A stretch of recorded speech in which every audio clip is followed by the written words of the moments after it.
Hey guys, what is up? Super K-Man Rocks here, and we are here for my NACL Spring Playoffs Round 3 and 4 overview and analysis video. We are on the eve of the finals day as I am recording this video, which makes it very exciting. In this episode, we are going to be going over everything that's left in the NACL playoffs leading into grand finals. So I'm very excited. By the end of the video, we're going to know our two teams that are remaining and which teams will have, theoretically underperformed. Winners finals is going to tell us a lot. The team that ends up going out in 4th or 3rd place, that's going to tell us a lot, just generally with how things are breaking down. So a lot on the line for the 4 teams that we're going to talk about today. If you guys are excited, let me know down in the comments section below. Always curious to know whether you guys agree or disagree with some of my takes, and just generally, I want to know what your thoughts were on these series that we got this past, weekend, and even, the day I'm recording this down in the comment section below. Always curious to know your thoughts and opinions down there, but without further ado, let's go ahead and jump into the content. If you are new here,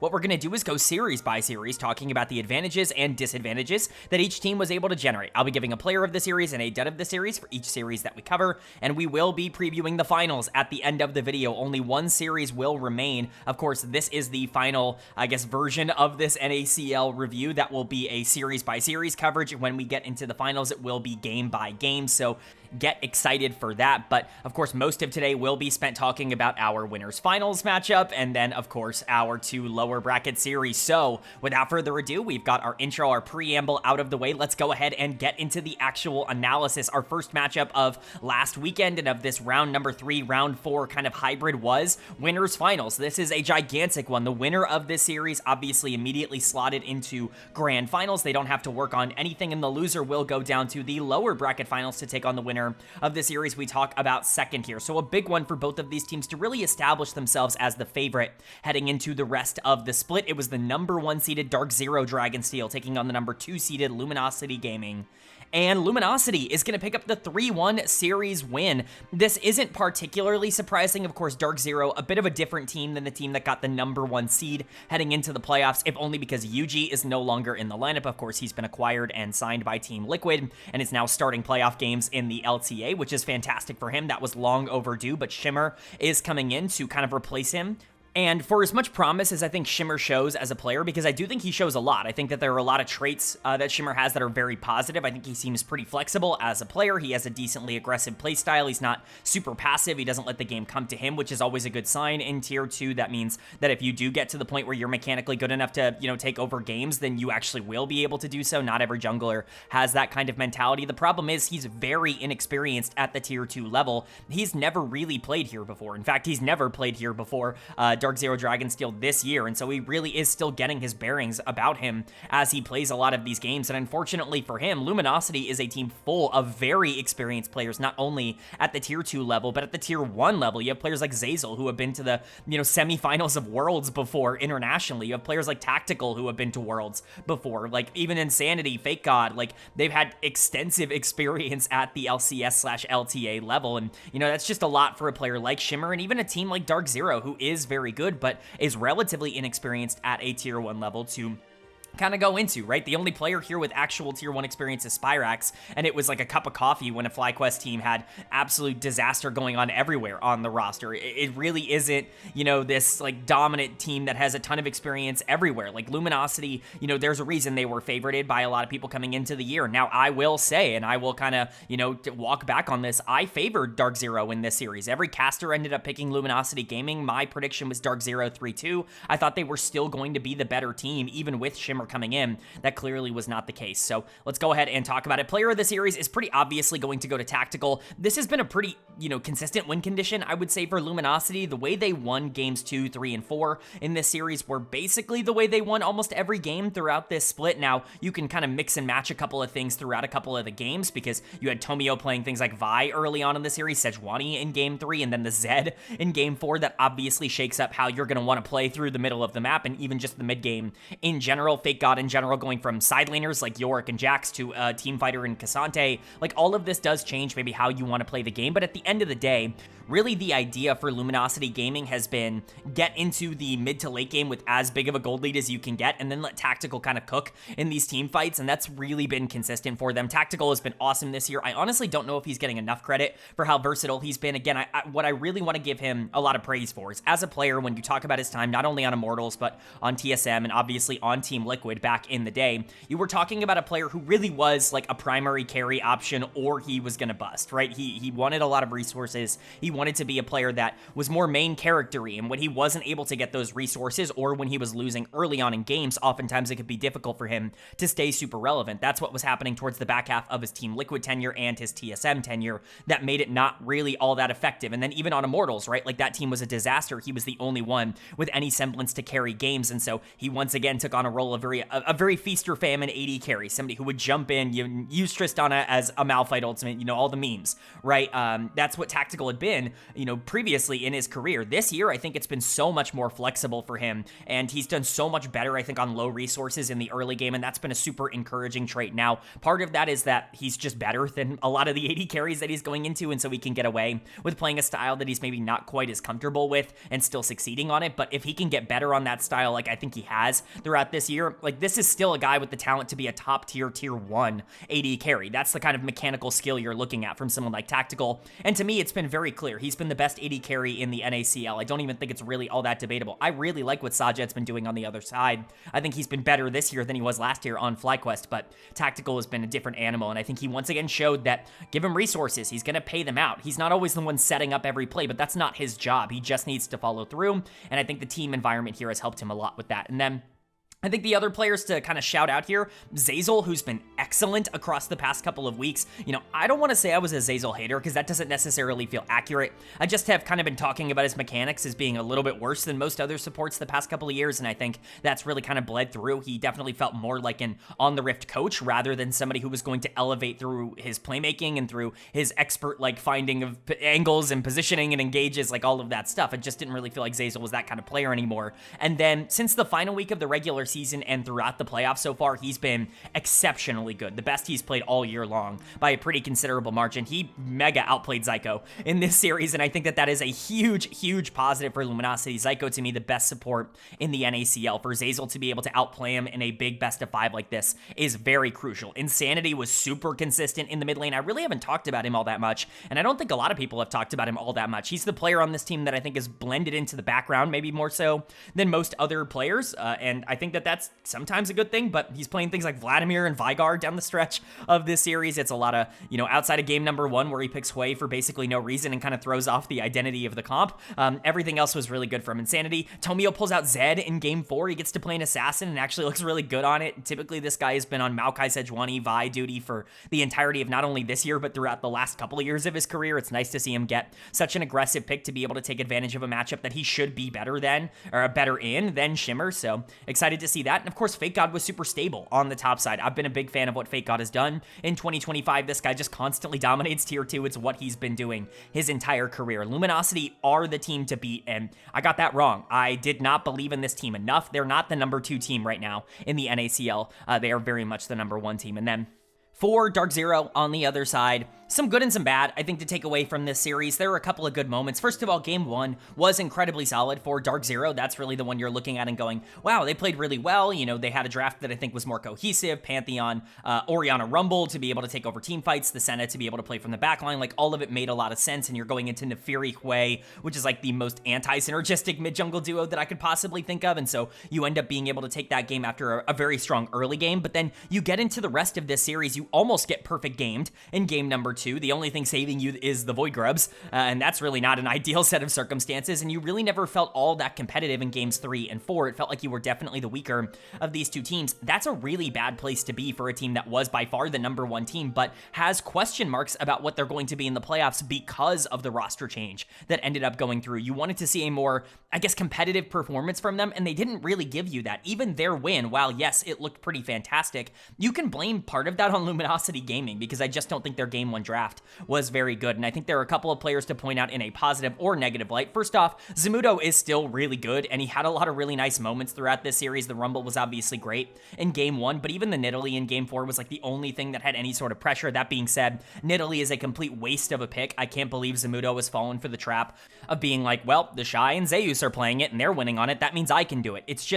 It's a trap. Like, there's nothing else to say. Like, this champion sucks. Like, there is, like, I try to be respectful about when Nidalee top offers. She generates these gigantic gold leads and, like, has a ton of pressure on the top side of the map and turns that into absolutely nothing because the champion's kit is not built to turn that into anything. I just don't really understand the point of it. Great. Like, Fake God was down a bunch of gold and was more useful on the Cassante. Is that what the Nidalee pick is supposed to do? Like, I really don't understand even the idea behind it. So shout out Zamudo, once again, kind of showing that, you know, he's maybe a bit more individual-minded in terms of the picks that are coming down on the top side, because I just don't really get it. I don't think the Nidalee ever makes sense in a draft like this, or really in a draft of any caliber, but again, the Rumble in Game 1 was really good. Zamudo's an incredibly talented player, arguably right now, the most talented player on DarkZero. Everything else, though, not really all that great. Spyrex and Sajed as the carry duo weren't a disaster. Like, Spyrex was worse than Insanity, and Sajed was certainly worse than Tactical. On the other side, they weren't able to get going in the same kind of way. I don't think they were making gigantic mistakes, though. They weren't the same kinds of players that were stepping up and just dying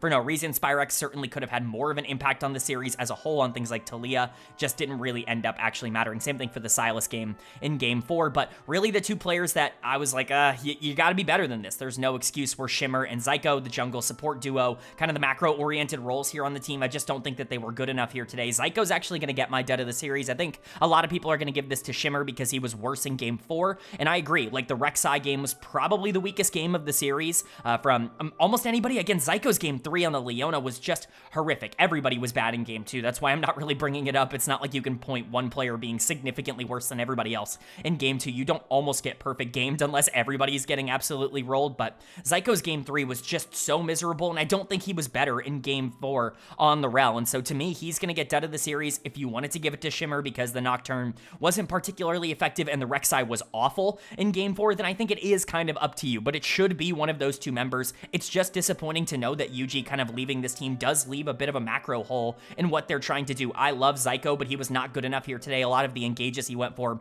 were way too overeager, and there were just moments where he was, again, attempting to try and control vision, you know, playing the same way that he would normally play from ahead, and you just can't get away with that when you're playing against Luminosity and you're down in gold. It just doesn't really work like that, and Shimmer did look a bit outclassed in this series. He didn't look like a player that was ready to be in winners finals of Tier 2. It's a big ask for a player who, again, has basically no experience at this level, and it just didn't look like he was ready for the moment. Hopefully that ends up changing. He's going to have the opportunity to kind of grow with the rest of this team moving down into the lower bracket, but it's got to be quick. Again, they've used their extra life now. They're in lower bracket finals, but that's it, right? Like, if you don't win that series, you're not moving on to grand finals, and DarkZero is going to disappoint in the playoffs. But for Luminosity, they've really proven that they are the team to beat in the NACL, and I think if you're kind of looking for a clear-cut favorite, they have very much made the strongest possible case that it should be them. Then moving on now down to the lower bracket as we head to see who will be taking on DarkZero Dragonsteel for a chance to make the finals. It was a very, very fun matchup to talk about. It was the number 4 seeded Conviction taking on the number 3 seeded Near Airport.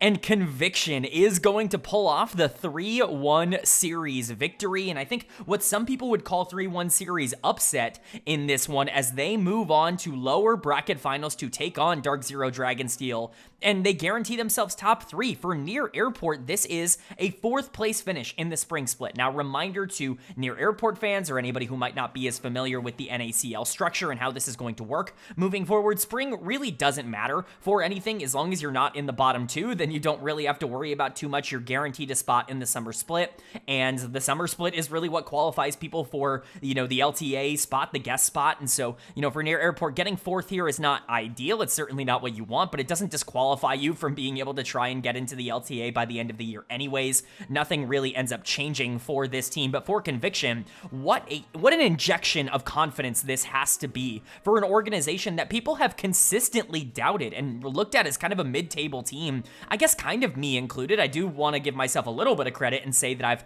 very clearly had them as at least the number 4 team throughout the entirety of the split. I put them above CCG long before everybody else was, but, going into the split, I had them number 6 in my power rankings, and, I certainly said that there was a top 3 and that they weren't involved in it, and so I can't sit here and claim credit to, this team being top 3. No matter what they've done, they've been able to overperform it. People didn't think that Tempest Gaming was going to be able to beat Citadel in the OQs to even make the NACL in the first place, and so this team just consistently showing that they are undervalued by the community as a whole, and that these players have to be considered some of the best in their roles. And there are a couple that I really want to shout out that have really been excellent, especially over the back half of the year, and that really starts with Manui for me, who's going to get my player of the series here. And honestly, at this point, I'm really just, all in on the Manui support hype train.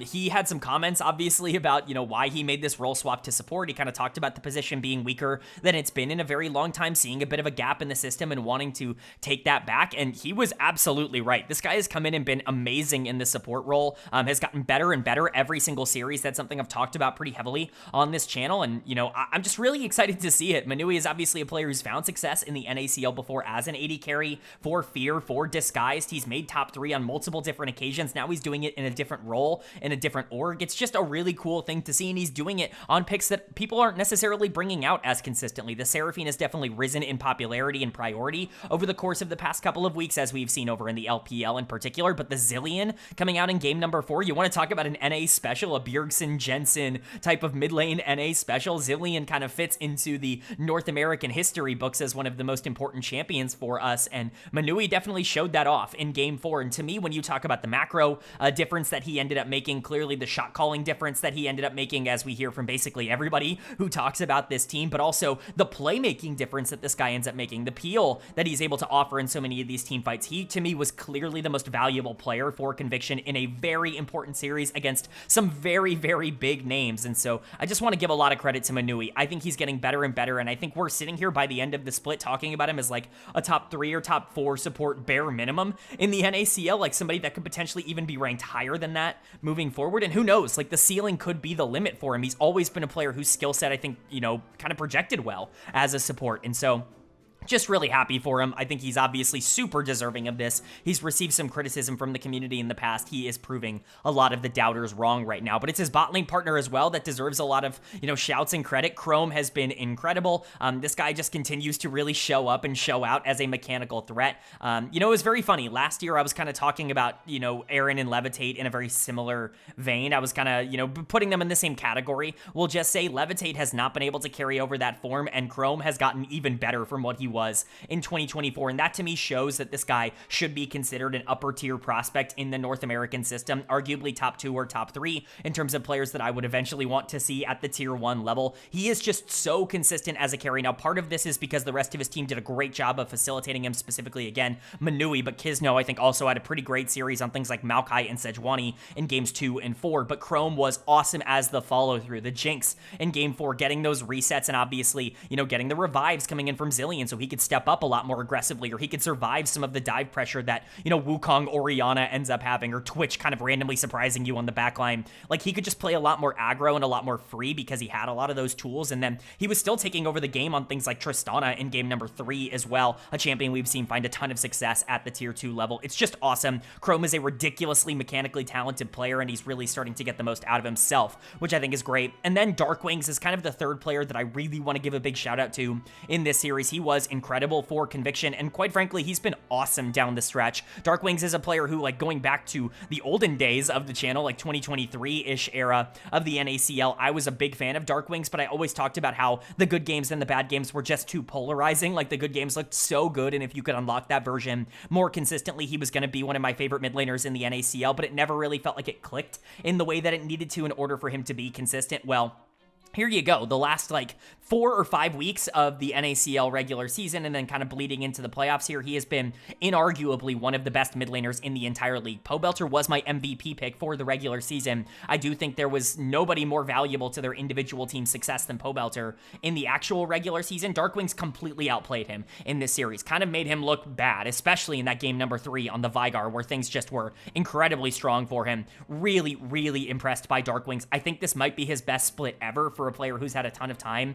in Tier 2, and this is obviously his best result ever. He's never made top 3 in Tier 2 before, so this is just, it's incredible. Hoarder, I think, had a pretty decent series. It wasn't always the main character, but we'll talk about TF Blade, who was just not really involved at all in a lot of the games that were played. Kisno was super good, especially on the facilitators. I think those were the games that I was the most impressed with them. Still very good on the Neferi in game number 3. Not trying to take anything away from him in that regard, but I think specifically the Maokai and the Sejuani were incredible, and then obviously, everything coming together, the macro of this team, the decision-making being solid. Conviction just looked great. There's nothing else left to say, and they've overperformed all expectations by getting top 3. And then for Near Airport, this is a bit of a disappointing result, but again, not one that you're going to freak out too much over. You know, spring is basically like a preseason split for a lot of these teams. They're not really playing for a lot. Like, there's not a lot on the line for them. They just need to be able to get into good form going into summer, but there are some real concerning traits with this team that I think might carry over. There are some things in this series that were a little bit atypical for them, which I'm going to discredit at least a little bit for now until it's proven that it's a bit more of a, you know, continuous trend. You know, Pobelter playing quite bad in this series has been very out of character for him with how good he's been over the course of the past couple of weeks, but I think my biggest concern right now is TF Blade on the top side, who is going to get my dud of the series. This might be a weird selection for some people, but like, can you show me a TF Blade play in this series that actually mattered, like in any meaningful way? The Yone and the Gragas in particular in games 3 and 4, he was so disconnected from everything else happening throughout the rest of this series. He felt like an NPC, like he felt like a non-factor, which is never a great place to be. I get that top lane can sometimes be a bit isolating, but the big concern for TF Blade is that sometimes he doesn't get involved enough, and that maybe the later these games go and the more, you know, high-quality competition they end up playing into, the more TF Blade's lack of competitive experience might actually bleed through. That's exactly what happened in this series, and that's why I think it's a concerning, you know, trait, because this is something we've seen from him before, and it's something we could have projected out of him coming into this split. So I think he does need to be better. I think that there are also some things that I like, quite frankly, Spica and Double Lift were not good enough in this series. If Spica's going to be the A+ player in the NACL, the player that you're looking at as the most talented, the, you know, one that should be in the LTA, like yada yada, etc., right? Like, if that's going to be what Spica is for this team, he can't be like slightly worse than Kisno, or at least around the level of Kisno in a best of 5 like this. It's completely unacceptable. Like, not saying that Kisno's a bad player. That's not what I'm trying to say at all, but Spica's expectations are higher than the sky right now, and he just has not lived up to those in the big moments. That's why this team has lost 2 different best of series to, you know, Winthrop and to, you know, Conviction now. Like, these are not series where Spica should be getting pressured or threatened really in any way, and that's really been the case. Double Lift also had some really nice games and also some really poor games in this series. His game 2 on the Varus was really bad, I would say, overall, and so he needs to step up. He's a player that I really have not been all that impressed by in terms of his tier 2 tape. He's looked a lot better when he's on Ashe and Jhin than he really has on any of the carries, and that's not a good place to stand. Biofrost, I think, has been totally fine. I'm not going to say he was the problem on this team, just, you know, a little bit unfortunate. Again, Pobelter was probably the second worst player on the team here outside of TF Blade. His Corki game in game 3 was awful. Really not a lot of positives to talk about in that regard at all. Not that I like the draft for them at all in game 3, even just in concept, but like, Pobelter's been so good and so consistent outside of that that I think this is more of an outlier than it is, like, the rule. But for Near Airport, like, their expectation was so much higher than 4th place. Like, 3rd place bare minimum was what they were looking at, and they just couldn't quite reach that here in spring. They have time to figure it out. But for Conviction, they're not done just yet. They're moving on to that lower bracket finals matchup we're going to talk about in just a second against DarkZero Dragonsteel. And quite frankly, with that team looking beatable and with Conviction looking as good as they do right now, this is a team that you could potentially be looking at making a real threat for top 2. But that's going to bring us to our final series of the video and our lower bracket finals here in the NACL playoffs. Who will be meeting with Luminosity Gaming and who will be making top 2? It was a matchup between the number 1 seeded DarkZero Dragonsteel and the number 4 seeded Conviction. And DarkZero Dragonsteel just narrowly is going to be able to pick up the win in this series. They get their rematch with Luminosity Gaming in the finals, and unfortunately for Conviction, they come very, very close, but a clutch roster substitution in game number 4 for DarkZero ends up putting them over the top, getting them through games 4 and 5, and getting them into the finals. Again, congratulations to this team. I think that there is a lot to talk about in terms of how this series ended up going down, but for Conviction, how can you look at this as anything other than one of the best possible like outcomes that could have happened across the spring split? People had this team pretty low in terms of their preseason projections. I had them at number 6. I know people who had them as low as number 8 coming into this split, and so for this team to finish third and for them to go 5 games with a team in DarkZero Dragonsteel that, let's not forget, was, ostensibly undefeated in the regular season. They didn't drop a single game as the group of 5, like not DarkZero Light, but specifically DarkZero Storm. Those players didn't drop a game, let alone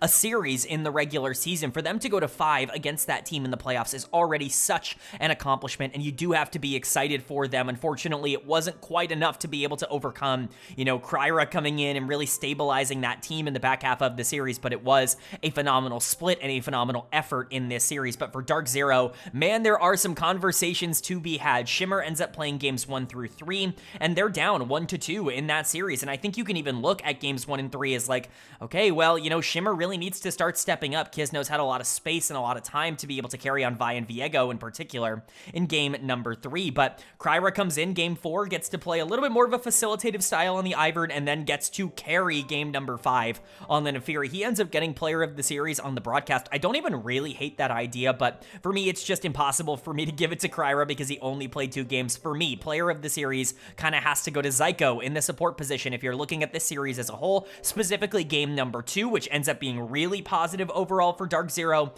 Like, Zyko was just incredible in this series, and there's really a lot to talk about in a positive way for him, and he really needed to have a series like this, at least in my opinion, against Sajed and Zyko kind of getting outplayed by Tactical and Zeyzal in the previous series in winners finals. And so for Zyko to show up and kind of say, okay, maybe I was a bit off my game in the previous series, but I still am the best support in the NACL, I think that's a really powerful statement to make against a player in Manui and, an AD carry in Chrome that have really been on fire as of late. So credit to Zyko specifically for that Alistar game in game 2, but he was incredible on the Rakan in game 4 as well. I think those are the 2 games that I'm really kind of looking at that stood out, at least to me, in terms of big playmaking potential and generating a ton of resources. His Thresh was still very good in game number 5. We're not seeing that champion find a ton of success really anywhere in professional play right now. Almost every single time it's been brought out, it has been unsuccessful, but I can't stress enough just how impossible it was for Chrome to play game number 5 on the Aphelios, and a big part of that was Zyko on the Thresh. Outside of that, how do you not talk about Kryra coming in? This creates a very interesting dichotomy for the finals that are taking place today as this video goes live, because do you play Kryra now? He comes in, obviously he is the jungler for DarkZero Light, which is their second team, the other team, the Polestar roster that they ended up acquiring to make a 10-man roster. Kryra ends up coming in as the starting jungler here, and quite frankly just looks infinitely better. You don't have to convince me that Kryra is one of the best junglers in the NACL. I've been talking very, very vocally about Kryra for a very, very long time. I was super high on him going into the offseason. It was one of the big reasons why I loved this Polestar roster when it was first announced, but of course everything kind of goes down. He ends up becoming a substitute for DarkZero here. He's better than Shimmer in his current form. Like, in terms of where he's at right now, I think he's the better player. I also think he has more upside. That's just how high I am on Kryra. I think he's a top 1 type of jungler if everything ends up going right. I don't think he's there right now. Obviously, I'm not trying to sit here and say that he's going to mega gap Tomio when those 2 play off, but what I am saying is that I think Kryra has the kind of upside that could lead him to being like an actual tier 1 contributor, and I don't know if I necessarily see that in Shimmer just yet in terms of the consistency that we've seen, and Kryra showed it off, both sides of it here. He plays the Ivern in game 4 and ends up enabling, Spyrax and Sajed to be able to carry the game, and then he plays the Naafiri in game 5 and carries the game himself and really creates this situation where it's impossible for Conviction to play the game. So credit to Kryra. I thought he came in and did a phenomenal job, and again, it makes a very interesting conversation going forward for who will be playing in the finals. I want to give a big shout out to Zamudo as well. There were some bad games in this series from Zamudo. Once again, ego picking the Nidalee in game number 3 that does nothing. I'm going to continue to lambast him for that pick regardless of whether or not it's successful or not. I'm not going to rely on results to tell me that Nidalee is playable in the top lane right now, specifically if you're not like infinitely better than the player you're playing into. Zamudo's incredibly good, but Nidalee is just never valuable as a champion, at least in my opinion. Mostly, I want to give him a shout out for the Gangplank in game number 5. The moment that gets picked, the moment it basically becomes impossible for Chrome to play the game, and that's really fun to watch. It's, fun to see DarkZero actually have such a successful draft phase, and GP, I think, is a champion that's a bit underplayed in the meta right now. Spyrax was really solid. Darkwing's really stepped up on the other side. I thought there were a couple of really great games from both him and Hoarder in particular, but just didn't really end up mattering. Sajed Jed was hyper consistent as a carry, specifically as a hyper carry, pun entirely intended, throughout this series on things like Smolder and Corki. I thought he played really well in those 2 games, but DarkZero narrowly, avoiding disaster, which would have been a 3rd place finish. I think if they had lost this series, there would have been some real questions about whether or not this team was even like a top tier team without UG, but I think for now, we can still pretty confidently say that they are top 2, and they will get a chance to prove that they are top 1 against Luminosity in the finals. And then for Conviction, again, a lot of really great performances. They put up an awesome fight in this series. They just didn't have quite enough to be able to overcome DarkZero. But for me, dud of the series, unfortunately, kind of has to go to Chrome. I think that there are a lot of reasons that Chrome ended up underperforming in the back 2 games of this series, games 4 and 5. But at the end of the day, if you're the least valuable player on your team in games 4 and 5 when your team was up 2-1 in a best of 5 to get you eliminated, that's dud of the series. Like, regardless of if it was your fault or not, because I don't even think it was entirely his fault. Game 5 in particular is a ridiculously tough game to play out for Aphelios because of the Gangplank, because of the Thresh, because of the Nefiri. There are so many tools to be able to, like, really make Aphelios scared in every fight, not allow him to step up and really play his own game. But at the end of the day, if Chrome is going to put out no damage, if he's going to die 1st or 2nd in every single fight, and you're the AD carry and you're playing hyper carries, like, that's not good enough. And that was game 4 as well on the Ezreal. I can't really give him a pass for that game either, even if everything kind of went wrong in game number 4. But again, Chrome just kind of needed to be better. I think he was good in their wins. When you look at game 1 in particular on the Sivir, I thought he played great. Senna was good in game 3. It just, game 5, like, it happens. But, I have to give him some negatives for that. I think Manui was also pretty aggressive in this series. I think that some of the picks that worked out in the previous series did not work out quite as well here. Things like Rumble and Zillion. Like, obviously, we saw the Pantheon flex down there in game number 1. I like the openness to be able to pick things that maybe teams can't quite, predict in draft, to leave things open, to be flexible, and even the Shen in game number 5. But if you're not going to be able to make them work, then that becomes a bigger problem. You lost on Rumble, you lost on Zillion, you lost on Shen. Obviously the Pantheon game ended up being a win, but that was for a lot of different reasons, and I wouldn't necessarily say that the Pantheon was what saved that game. But overall, for Conviction, I think the bot lane, unfortunately, kind of the lane that got them here in the previous series against Near Airport, the lane that wasn't quite as good here in top 3. Hoarder was excellent, though. I want to give a big shout out to Hoarder. Zamudo obviously got taken advantage of in a couple of matchups here, but give a lot of credit to a player who has really emerged, in my opinion, in the spring split as a top laner to watch out for moving forward. We wanted to see one of the players that was less experienced at the tier 2 level from the top lane position really break through, because outside of like Zamudo and Fake God, like, we don't really have a ton of experienced players at this level. It was like Quacker and Crimson that were coming in next in terms of like players that have had a ton of time. TF played, who has never played competitive before, and so we wanted to see somebody be able to break through and kind of make their name for the upper echelon. Hoarder has been that player pretty clearly in the top lane for me. His success rate has been incredible, and honestly, his laning is very, very good. I'm excited to see what he is going forward. Darkwings also was relatively fine in this series. Maybe you want to see him be a tad bit more aggressive, but no real major mistakes from him when he was playing some more of his signature champions down the stretch of the series, like the Syndra in game number 4. Kisno was a little bit out-tempoed, especially by Kryra in the back half of the series. The Wukong game in game 5 was just not good enough. The Zed got blasted in game 4. That really did not work out, but Kisno was also better than Shimmer at the beginning of this series, and so it's hard to really kind of criticize him too much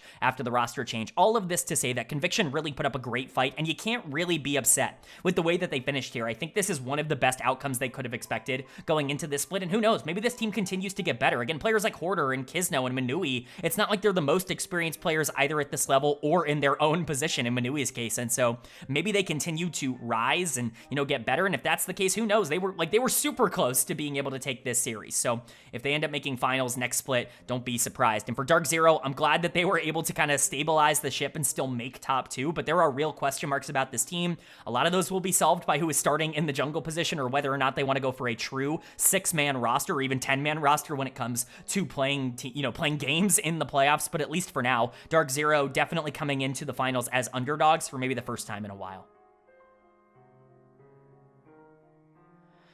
All right, but that is going to do it for my NACL rounds 3 and 4 overview and analysis video in the spring playoffs. Up on the screen, the final time we will get to look at the bracket, because there's only one series remaining. It is just grand finals, and it's a rematch of winners finals, the top 2 seeds. So in some ways, you could say it's a little bit predictable and boring, but I think the way we got there has been incredibly interesting, not only with DarkZero looking much more mortal than they really have in a long time, but with a team like Conviction making as deep deep of a run as they did near Airport, not being able to get the job done with that lower bracket run. There's been a lot of fun storylines coming in to the finals here, but there still are some storylines to talk about. First of all, Luminosity is a very consistent team, but DarkZero have a ton of question marks, and obviously losing that series to Luminosity makes them underdogs. Who's going to be playing in the jungle position, and what's this team going to look like early on in the series? I think if Luminosity can draft super consistently, you have to consider them favorites, but I still have to believe that, the version of DarkZero that we saw is not just completely gone with Yuji going to Team Liquid. I still believe that this team is good. I think it will be closer than it was in Winners Finals, but how can you not consider Luminosity favorites? So for me, I'm going to expect it to go 5 games. I think it will go 5. I think Luminosity takes this series 3-2, but I think DarkZero put up a much better fight in this one than they did before. And who knows, with Kryra in the starting lineup, if he's actually going to be the jungler here, I think this team absolutely can win the series. So, consider this my prediction to say that I don't think this is going to go like Winners Finals went. I think it will be a lot closer, but curious to know if you guys agree or disagree with that take down in the comments section below. But that's going to do it. I do hope you guys enjoyed. If you did, leave a like. It really does mean a lot to me. Lets me know you guys are enjoying the content, and it does help get this video out to a lot more people, which I'm always very appreciative of. If you're new here, hit the subscribe button. We're going to be covering the finals in a game-by-game fashion in a couple of days here. Essentially, it's playing out today. We're trying to do one video a day, not to overload the algorithm or the channel, and so we will definitely be posting about the NACL finals soon, and it's going to be in a very in-depth, analysis style format, even longer than what we showed here today because it's one series, so stick around for that. But we also cover all 4 of the major regions as well, who are all in their own playoffs at this point. That's the LTA North, LEC, LCK, and LPL. If you want a comprehensive overview of everything going on in LoL Esports, especially because MSI is just around the corner, this is the place for it. Hit subscribe and hit that bell so you can be notified when those videos do go live. But with all that being said, I hope you all are having a great day. I hope you continue to have a great day, and I will see you all